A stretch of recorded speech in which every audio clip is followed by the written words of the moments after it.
अभी जनसभा में इकट्ठा हुए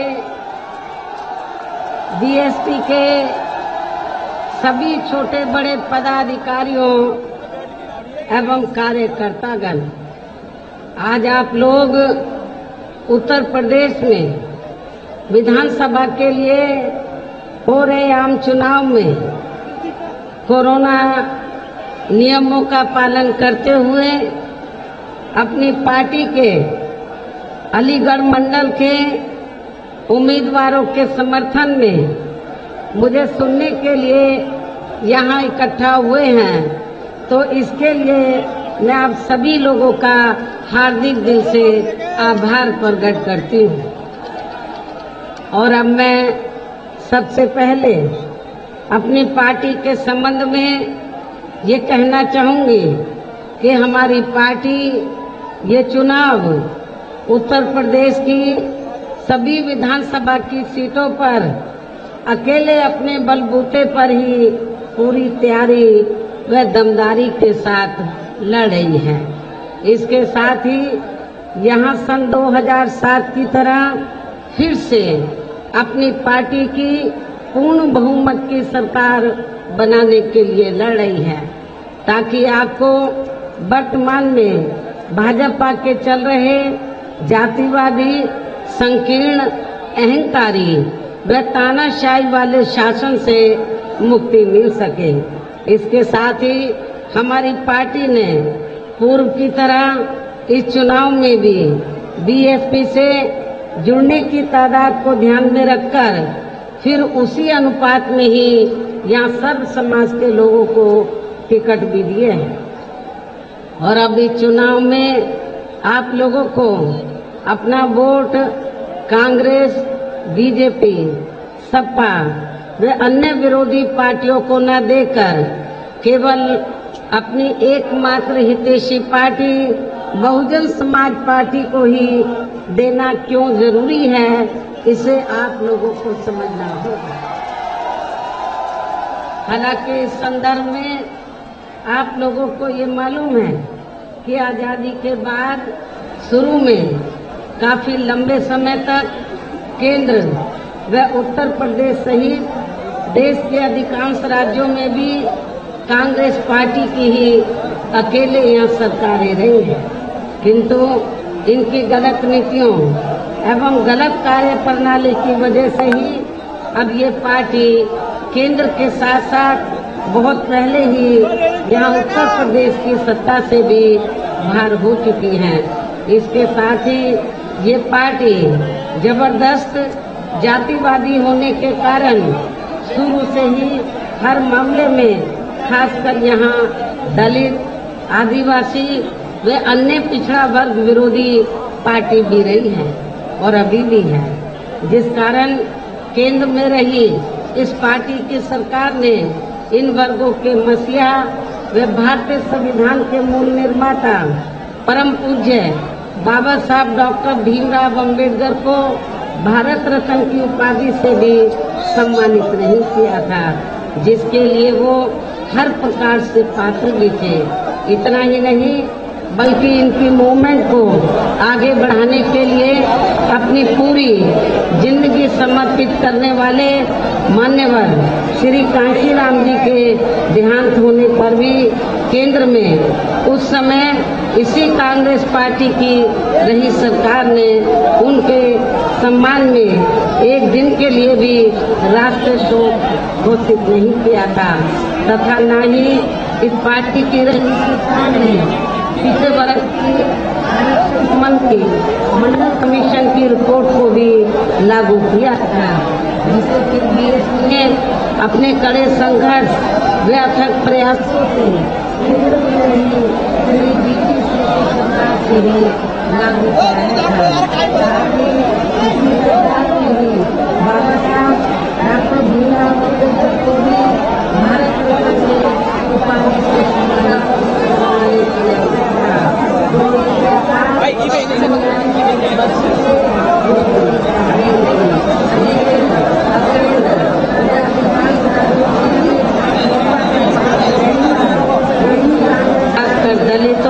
दलितों, आदिवासियों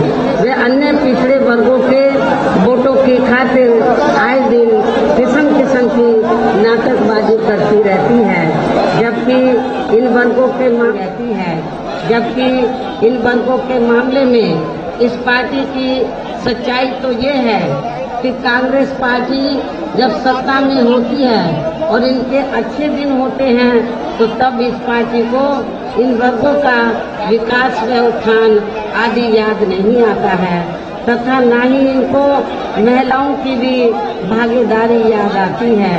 इतना ही नहीं बल्कि इस पार्टी के बाद खासकर यहाँ सपा व बीजेपी आदि की बनी सरकार में भी यूपी की जनता अधिकांश मामलों में काफी ज्यादा दुखी रही है।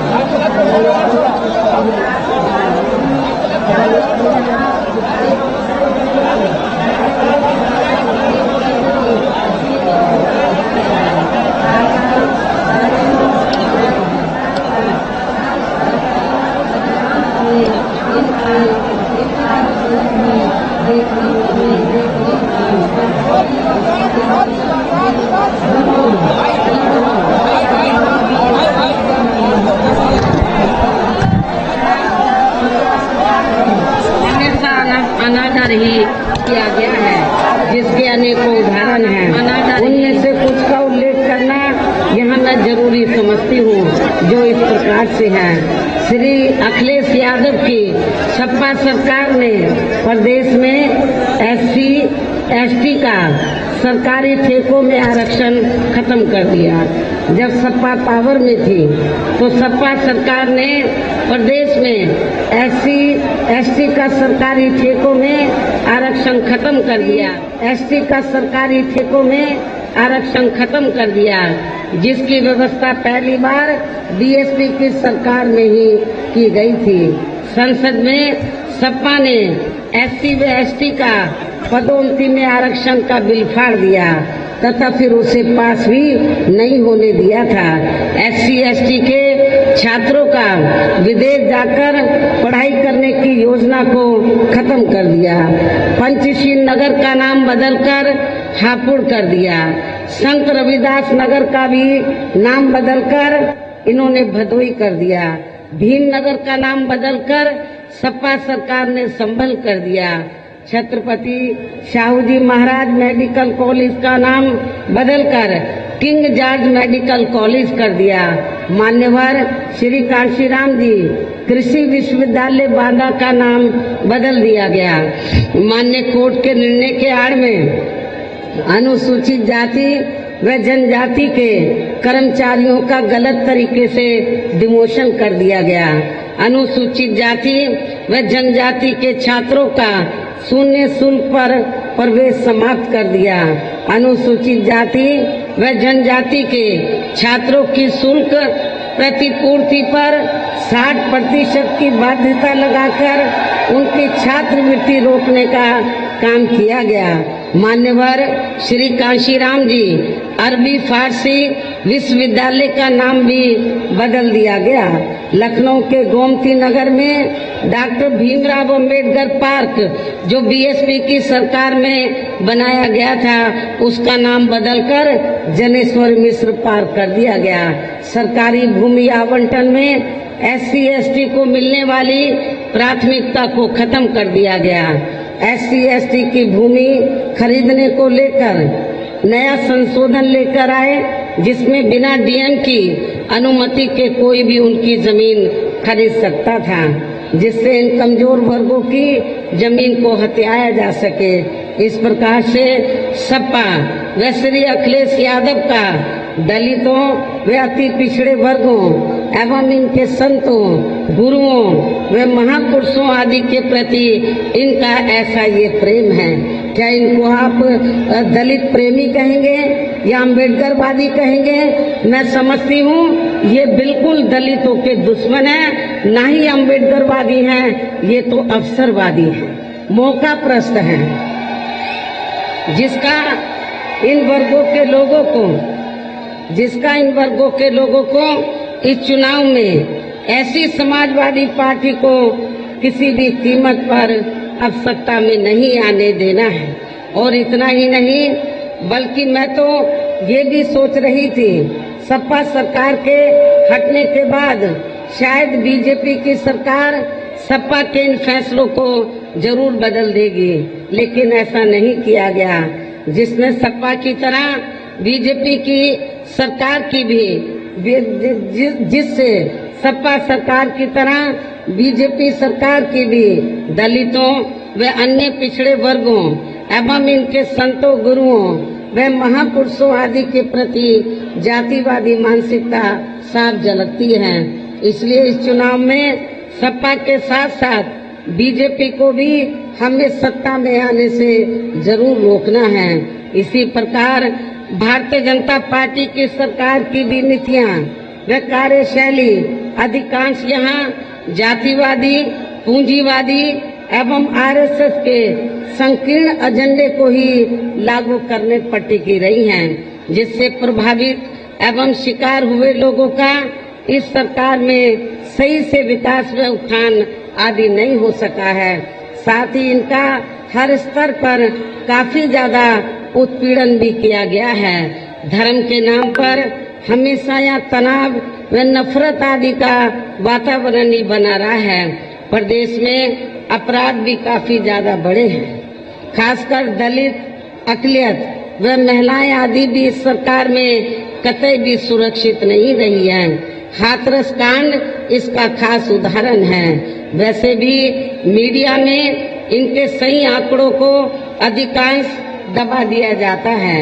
इसके अलावा प्रदेश में गरीबों, मजदूरों, बेरोजगारों व अन्य मेहनतकश लोगों के साथ साथ दलितों, आदिवासियों, अन्य पिछड़े वर्गों, मुस्लिम एवं अन्य धार्मिक अल्पसंख्यक समाज के लोगों के हित व कल्याण के लिए वर्षों से जो भी यहाँ सरकारी योजनाएं चल रही थी, तो उनका भी इन्हें वर्तमान भाजपा सरकार में सही से पूरा लाभ नहीं मिला है। खासकर दलितों व पिछड़ों को भी अब आरक्षण का पूरा लाभ नहीं मिल पा रहा है, क्योंकि इन्होंने बड़े बड़े सरकारी कार्य ज्यादातर प्राइवेट सेक्टर के जरिए ही कराए हैं, जिसमें इनके लिए आरक्षण की कोई भी व्यवस्था नहीं है। सरकारी नौकरियों में भी इनका आरक्षण का कोटा पूरा नहीं किया गया है।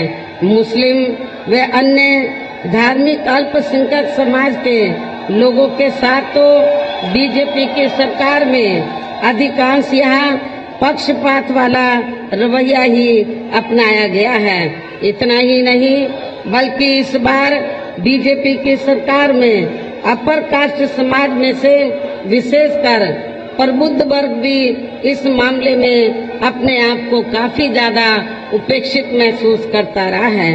इसके अलावा इनकी गलत आर्थिक नीतियों के कारण यहाँ गरीबी, बेरोजगारी व महंगाई आदि भी काफी ज्यादा बढ़ी है। खासकर चुनाव घोषित होने से पहले तो डीजल, पेट्रोल व रसोई गैस आदि की आए दिन बड़ी कीमतों ने भी जनता की काफी ज्यादा मुश्किलें बढ़ाई हैं। और ऐसा लगता है कि चुनाव खत्म होने के बाद पुनः इनकी कीमतें बढ़ा दी जाएंगी। इसके साथ साथ उत्तर प्रदेश सहित पूरे देश के किसान भी केंद्र सरकार की गलत नीतियों के कारण काफी ज्यादा दुखी व परेशान रहे हैं और अभी भी हैं। साथ ही प्रदेश में बेरोजगार लोगों को रोजगार नहीं मिलने के कारण ही ज्यादातर इनको इस सरकार में भी पलायन करना पड़ा है। इस प्रकार से इन सभी विरोधी पार्टियों की रही सरकारों में शुरू से ही यहाँ यूपी की जनता काफी ज्यादा दुखी व परेशान रही है।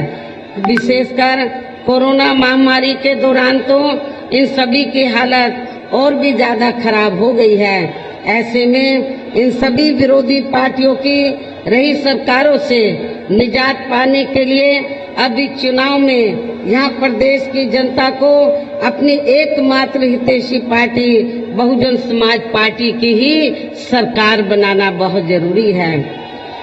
जिसने जिसने अपने चारों रहे शासनकाल के दौरान बिना पक्षपात व भेदभाव आदि के यहाँ कमजोर एवं उपेक्षित वर्गों के लोगों के साथ साथ सर्व समाज में से गरीबों, मजदूरों, बेरोजगारों, किसानों, व्यापारियों, कर्मचारियों, वकीलों एवं अन्य मेहनतकश लोगों के साथ ही युवाओं, छात्रों, महिलाओं व बुजुर्गों आदि के भी विकास एवं उत्थान के लिए अनेकों ऐतिहासिक व महत्वपूर्ण कार्य किए हैं और इस बार सरकार बनने पर वो सभी कार्य फिर से शुरू किए जाएंगे। इसके अलावा बीएसपी की रही सरकार में दलित एवं अन्य पिछड़े वर्गों में जन्मे अपने महान संतों, गुरुओं व महापुरुषों आदि को भी विभिन्न रूपों में पूरा आदर सम्मान दिया गया है और आगे भी इनके सम्मान में कोई कमी नहीं छोड़ी जाएगी। प्रदेश में विशेषकर गरीबी व बेरोजगारी आदि को दूर करने के लिए इस बार भी जरूरी कदम उठाए जाएंगे। आप लोगों को मालूम है, चाहे सपा की सरकार रही हो या बीजेपी की, जो बेरोजगार लोग हैं, खासकर नव युवक लोग, उनको रोटी रोजी के साधन नहीं मिले। जब मेरी सरकार थी 4 बार, तो बेरोजगार लोगों को बड़े पैमाने पर रोटी रोजी के साधन मिले और मैं आप लोगों को विश्वास दिलाना चाहती हूँ, जब इस बार बीएसपी पावर में आ जाएगी तो जो बेरोजगार नवयुवक हैं उनको रोटी रोजी के साधन जरूर मिलेंगे। इसके साथ ही किसानों को भी किसी भी मामले में निराश नहीं होने दिया जाएगा। गन्ना, खासकर गन्ना किसानों का आपको मालूम है कि मेरी सरकार में जो बकाया पड़ा था वो पूरा किया और डबल गन्ने का दाम बढ़ाया और मैं फिर किसानों को विश्वास दिलाना चाहती हूँ, जब बीएसपी पावर में आएगी तो किसानों की उपज का उचित दाम दिलाया जाएगा और उनको खेती करने के लिए सस्ते साधन उपलब्ध कराए जाएंगे। इसके अलावा आपके अलीगढ़ मंडल की जो भी यहाँ स्थानीय समस्याएं होंगी तो उन्हें भी दूर करने का पूरा प्रयास किया जाएगा। इसके साथ साथ केंद्र व यूपी सरकार के भी विवादित नियमों व कानूनों को यहाँ लागू नहीं होने दिया जाएगा। इसके साथ ही बीएसपी की सरकार बनने पर यहाँ बीजेपी व सपा आदि के शासनकाल की तरह कानून व्यवस्था को किसी भी कीमत पर खराब व लचर नहीं होने दिया जाएगा तथा हर स्तर पर कानून द्वारा कानून का राज ही कायम किया जाएगा। जाति व धर्म के आधार पर यहाँ लोगों का किसी भी प्रकार से शोषण व उत्पीड़न आदि नहीं होने दिया जाएगा, जैसा कि वर्तमान भाजपा सरकार में हो रहा है।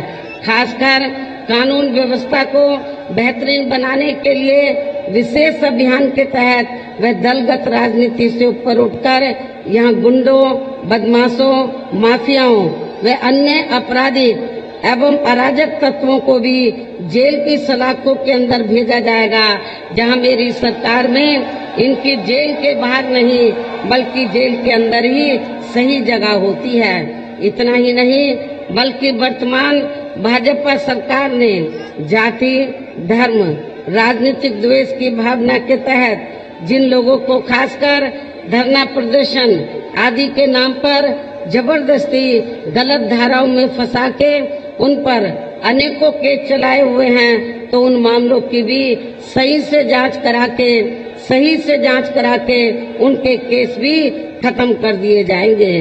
अर्थात वर्तमान भाजपा सरकार में प्रदेश की जेलें जो अधिकांश ऐसे लोगों से भर दी गई हैं, तो उन्हें खाली करा के केवल यहाँ आपराधिक तत्वों को ही रखा जाएगा। इसके अलावा प्रदेश में खासकर शिक्षा के क्षेत्र में व अन्य और विभागों के भी कर्मचारी जो आए दिन अपनी मांगों को लेकर धरना प्रदर्शन एवं हड़ताल आदि करते रहते हैं, तो उन सभी मामलों को निपटाने के लिए एक आयोग का गठन किया जाएगा और उनकी सही मांगों को मान लिया जाएगा। इसके साथ ही विभिन्न मौकों पर भी मैंने सर्वजन हिताय व सर्वजन सुखाय को लेकर जो भी कार्य करने के लिए कहा है तो उन पर भी जरूर अमल किया जाएगा। लेकिन ये सभी कार्य करने के लिए इस चुनाव में यहाँ बीएसपी की सरकार बनाना बहुत जरूरी है, जिसके लिए पार्टी के लोगों को वोट पड़ने तक यहाँ सभी विरोधी पार्टियों के साम दाम दंड भेद आदि हथकंडों से भी जरूर सावधान रहना है। और इस मामले में विरोधी पार्टियां चुनाव होने से कुछ समय पहले व चुनाव के दौरान भी अपने अपने पक्ष में हवा बनाने के लिए खासकर मीडिया व ओपिनियन पोल एवं सर्वे आदि का जो बड़े पैमाने पर गलत इस्तेमाल करती हैं, तो उससे आप लोगों को बिल्कुल भी गुमराह नहीं होना है। जैसे सन 2007 के हुए विधानसभा चुनाव में उस समय मीडिया में जो बीएसपी को लेकर ओपिनियन पोल व सर्वे आदि दिखाए गए थे तो वो गलत साबित हुए थे।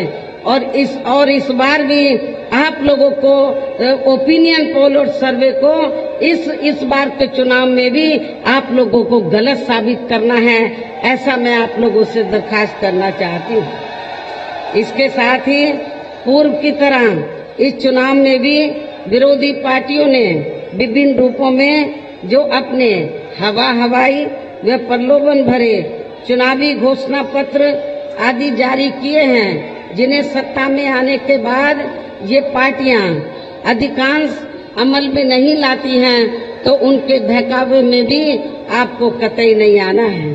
जबकि इस मामले में बीएसपी किसी भी चुनाव में विरोधी पार्टियों की तरह अपना कोई भी चुनावी घोषणा पत्र आदि जारी नहीं करती है, क्योंकि बीएसपी कहने में बहुत कम बल्कि कार्य करके दिखाने में ही ज्यादा विश्वास रखती है। और ऐसा हमने यहाँ उत्तर प्रदेश में अपनी चारों रही सरकारों के दौरान करके भी दिखाया है।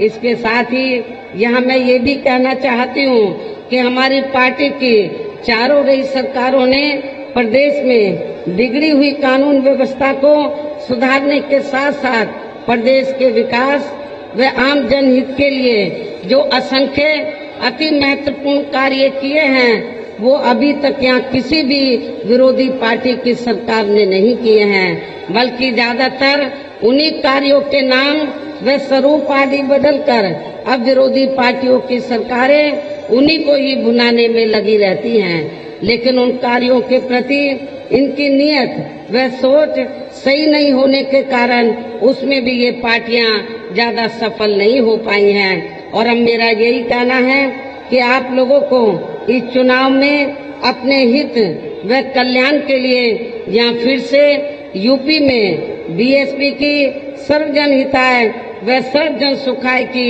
नीतियों पर आधारित सरकार बनाना बहुत जरूरी है। और इसके लिए पार्टी के लोगों को वोट पड़ने वाले दिन कोरोना नियमों का पालन करते हुए सबसे पहले सुबह उठते ही व समय से अपने अपने पोलिंग बूथों पर वोट डालने के लिए, जब वोट अन्य कोई व्यक्ति ना डाल सके, इसका भी आप लोगों को खुद ही ध्यान रखना है। इसके साथ साथ अपनी पार्टी का कोई भी वोट पड़ने से ना रह जाए तो उसका भी पार्टी की हर पोलिंग बूथ की कमेटी को विशेष ध्यान रखना है। इन्हीं जरूरी बातों के साथ ही अब मेरी बीएसपी के लोगों से यही अपील है कि पार्टी ने यहाँ आपके अलीगढ़ मंडल में जिन भी विधानसभा की सीटों पर अपने उम्मीदवारों को चुनाव के मैदान में उतारा है, जो यहाँ आपके बीच में मौजूद भी हैं, तो उन्हें आप लोगों को वोट वाले दिन अपनी पार्टी के हाथी चुनाव चिन्ह के सामने वाले बटन को दबा के जरूर जिताना है।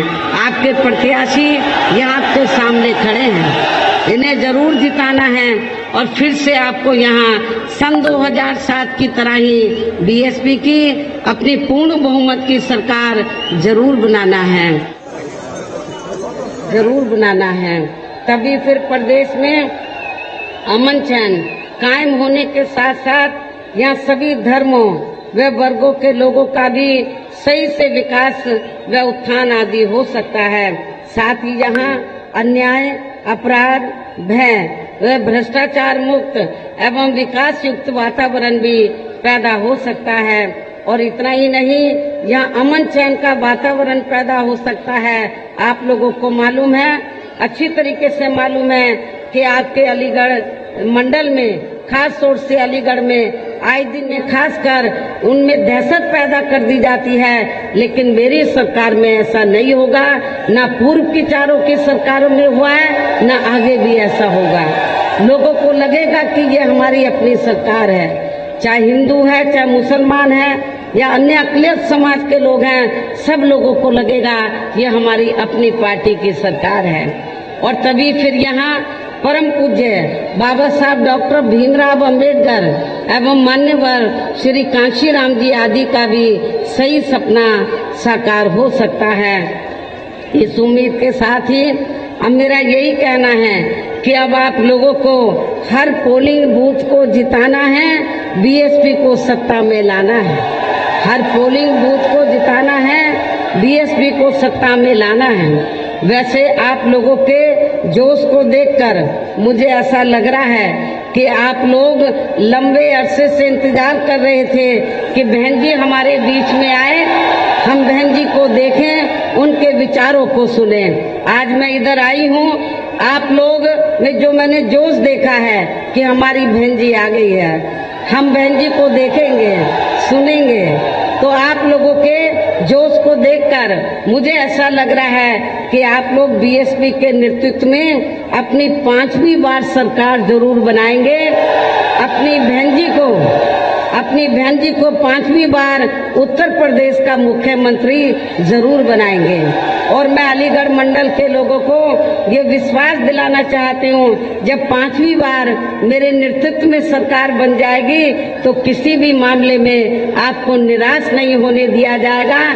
आपकी जो वाजिब समस्याएं हैं उनका समाधान जरूर किया जाएगा।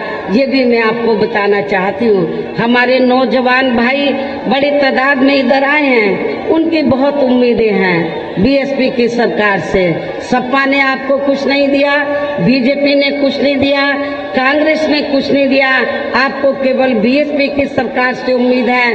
4 बार मेरी हुकूमत में बहुत कुछ आपको मिला, 5वीं बार भी 4 बार से कई गुना ज्यादा मिलेगा, बशर्ते आप लोग यूपी में अपनी पार्टी की पूर्ण बहुमत की सरकार बना लें। वैसे तो मैंने आप लोगों को कहा कि आपके जोश को देखकर मुझे ऐसा लग रहा है कि आप लोग इस बार बीएसपी की सन 2007 की तरह पूर्ण बहुमत की सरकार जरूर बनाएंगे और अपनी बहन जी को यूपी का मुख्यमंत्री 5वीं बार जरूर बनाएंगे। इस विश्वास के साथ ही अब मैं पुनः अपनी पार्टी के इन सभी प्रत्याशियों को जिताने की पुरजोर अपील करते हुए अपनी बात यही समाप्त करती हूँ। जय भीम, जय भारत।